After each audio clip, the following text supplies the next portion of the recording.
امام ابن تیمیہ رحمۃ اللہ علیہ نے اپنی کتاب الایمان الاوسط میں 10 اسباب ایسے بتائے ہیں کہ ان اسباب سے انسان کے گناہ معاف ہوتے ہیں۔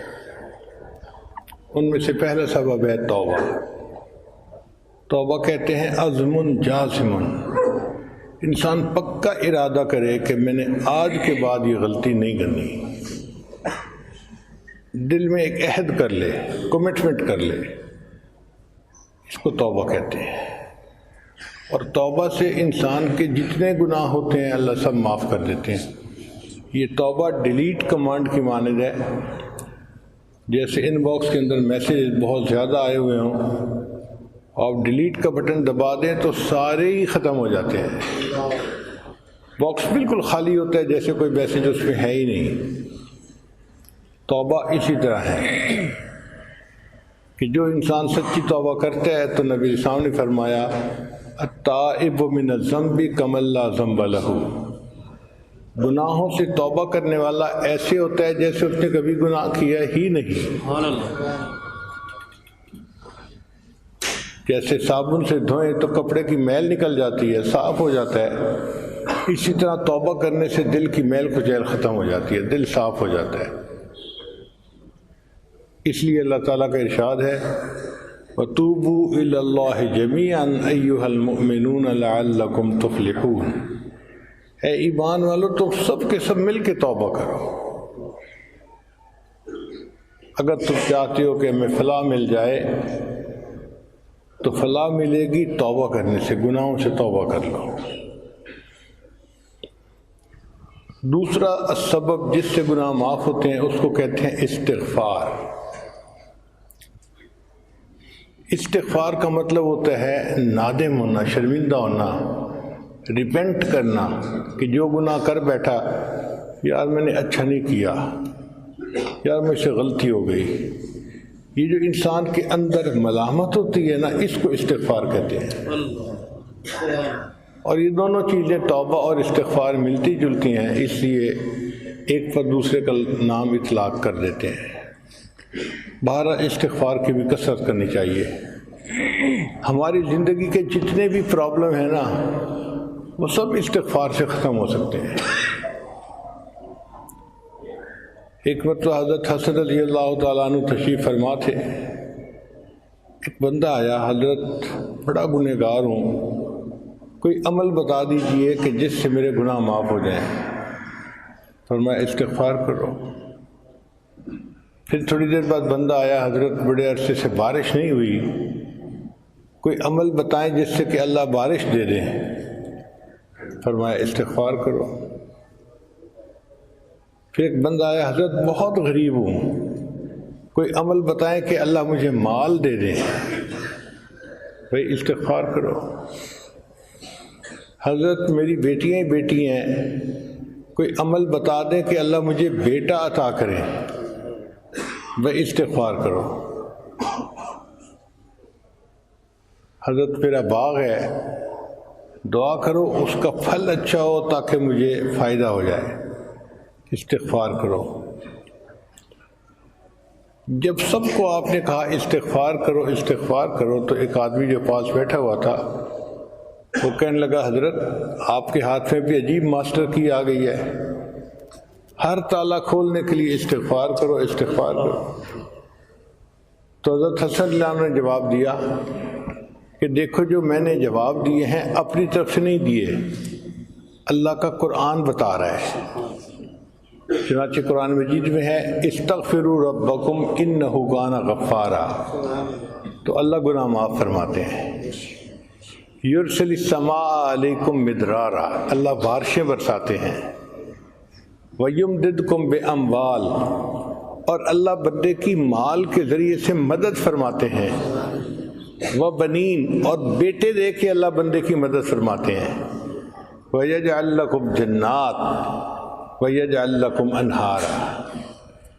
تو اگر آپ غور کریں تو ہمارے جتنے مسائل ہیں وہ انہی میں سے کوئی نہ کوئی ہے۔ کوئی بیٹے کے لیے پریشان، کوئی کاروبار کی طرف سے پریشان، کوئی اپنے گناہوں کی طرف سے پریشان، تو ہمارے لیے تو سب بیماریوں کا علاج استغفار میں موجود ہے۔ اس کی کثرت کریں، دیکھیں اللہ تعالیٰ ہمارے حالات کیسے سنوار دیں گے۔ اور اس کی کثرت کرنا کوئی مشکل کام نہیں ہے، چاہیں تو پورا استغفار پڑھ سکتے ہیں، استغفر اللہ ربی من کل ذنب واتوب الیہ، اور اگر چھوٹا استغفار پڑھیں استغفر اللہ تو بھی ٹھیک ہے۔ اب بتائیں جب صبح ہم گھر سے دفتر جاتے ہیں تو راستے میں کیا کر رہے ہوتے ہیں؟ کیا ضرورت ہے ادھر ادھر شکلیں دیکھنے کی یا گانے سننے کی یا کچھ اور سننے کی؟ استغفار کرنا شروع کریں تو 100 مرتبہ استغفار آسانی کے ساتھ ہم جاتے ہوئے پڑھ سکتے ہیں، اور دفتر سے واپس آتے ہوئے 100 مرتبہ استغفار اس وقت پڑھ سکتے ہیں۔ ہمارے نام اعمال میں استغفار کا عمل لکھا ہوا ہوگا، حدیث پاک میں آتا ہے طوبی لمن وجد فی صحیفتہ استغفارا کثیرا، قیامت کے دن جس بندے کے نام اعمال میں استغفار زیادہ لکھا ہوگا اس بندے کو مبارک ہو۔ تو پھر استغفار کی کثرت کریں۔ استغفار کی کثرت کا ایک فائدہ یہ بھی ہے کہ بندہ مستجاب الدعوات بن جاتا ہے، اس کی ہر دعا قبول ہوتی ہے۔ چنانچہ علماء نے ایک واقعہ لکھا ہے کہ امام احمد بن حنبل رحمۃ اللہ علیہ ایک مرتبہ کہیں جانا چاہتے تھے، سوچا میں کیا کسی خادم کو ساتھ لوں، اکیلا چلا جاتا ہوں، گٹھڑی اٹھائی اور چل پڑے۔ مغرب کی نماز کا وقت ایک ایسی جگہ ہو گیا جو راستے میں تھی، تو امام صاحب نے سوچا کہ میں یہاں پر عشاء پڑھ لیتا ہوں، رات کو آرام کروں گا اور کل صبح اگلا سفر کر لوں گا۔ جب عشاء کی نماز پڑھ لی تو مسجد کا خادم آ گیا، بڑے میاں مسجد خالی کریں، میں نے تالا لگانا ہے۔ اب امام صاحب سوچ میں پڑ گئے، یعنی 2-4 منٹ سوچنے میں گزر گئے، تو وہ مسجد کا خادم جو تھا وہ گرم ہو گیا۔ بڑے میاں آپ کو میری بات سمجھ نہیں آ رہی؟ اگر آپ نہیں باہر نکلیں گے تو میں گٹھی اٹھا کے باہر پھینک دوں گا۔ امام صاحب اور پریشان، یا اللہ کوئی مجھ سے غلطی سرزد ہو گئی کہ تیرا یہ بندہ میرے اوپر اس قدر چیخ رہا ہے، شاؤٹ کر رہا ہے۔ خیر امام صاحب نے اپنی گٹی اٹھائی اور مسجد سے باہر نکل آئے۔ جب مسجد کے دروازے سے باہر نکلے تو دیکھا کہ مسجد کے دروازے کے بالکل ساتھ ایک نان بائی کی دکان تھی۔ نان بائی کہتے ہیں کہ تنور ہوتا ہے، روٹی بناتے ہیں، تو گرم گرم روٹیاں وہ لگا رہا تھا، اور آگ تھی، اور سردی کے موسم میں آگ بندے کو مزہ دیتی ہے۔ تو امام صاحب نے اس نوجوان سے کہا کہ کیا میں یہاں آپ کے پاس بیٹھ کے وقت گزار سکتا ہوں، فجر پڑھ کے میں چلا جاؤں گا۔ انہوں نے کہا بڑے میاں آئیے، تشریف رکھیے، بیٹھیے، سو بسم اللہ۔ تو امام صاحب اس کے پاس بیٹھ گئے۔ اس نوجوان نان بھائی کو دیکھا، وہ آٹے کا پیڑا بناتا ہے اور پڑھتا ہے استغفر اللہ، پھر وہ اس کی روٹی بناتا ہے، پڑھتا ہے استغفر اللہ، پھر وہ اس کو تنور میں لگاتا ہے، پڑھتا ہے استغفر اللہ، جو پکی روٹی تنور سے نکالتا ہے تو پڑھتا ہے استغفر اللہ۔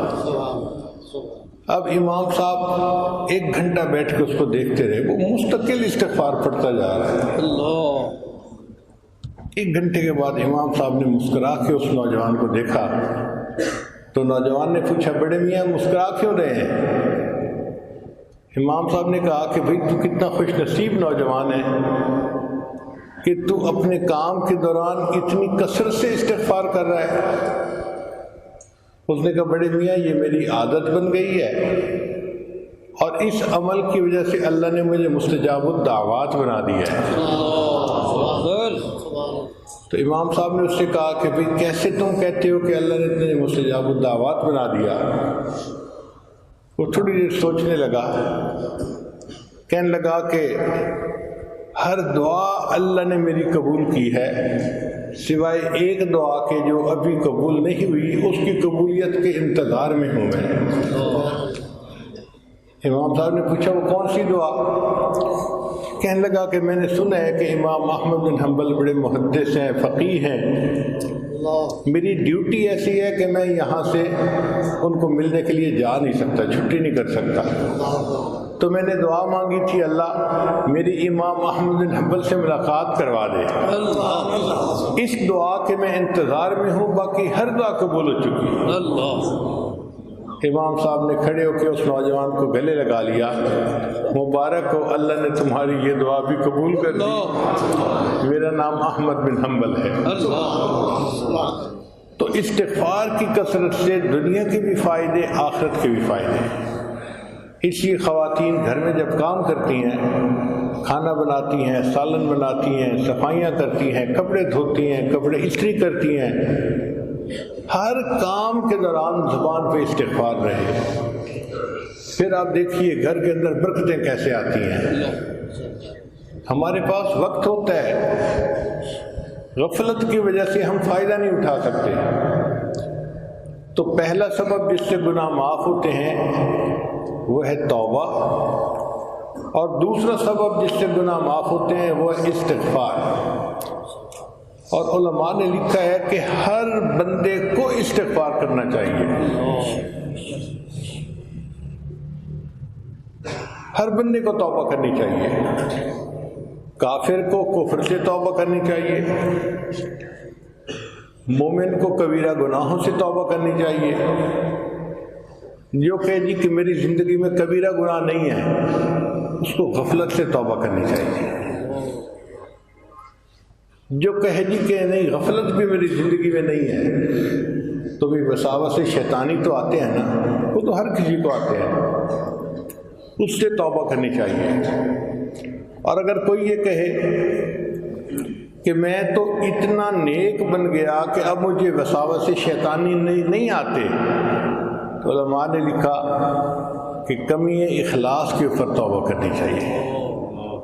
انسان کبھی ایسی عبادت کر ہی نہیں سکتا کہ جو 100% اللہ کی شان کے مطابق ہو۔ کیا آپ یا آپ کے بچے قرآن سیکھنا چاہتے ہیں؟ جو حضرات ابھی تک قرآن کریم نہیں سیکھ سکے یا اپنے بچوں کی قرآنی تعلیم کے لیے فکر مند ہیں، تو گھر بیٹھے 30 منٹ روزانہ دے کر قرآن کریم تجوید اور ترجمے کے ساتھ سیکھ سکتے ہیں اور حفظ بھی کر سکتے ہیں۔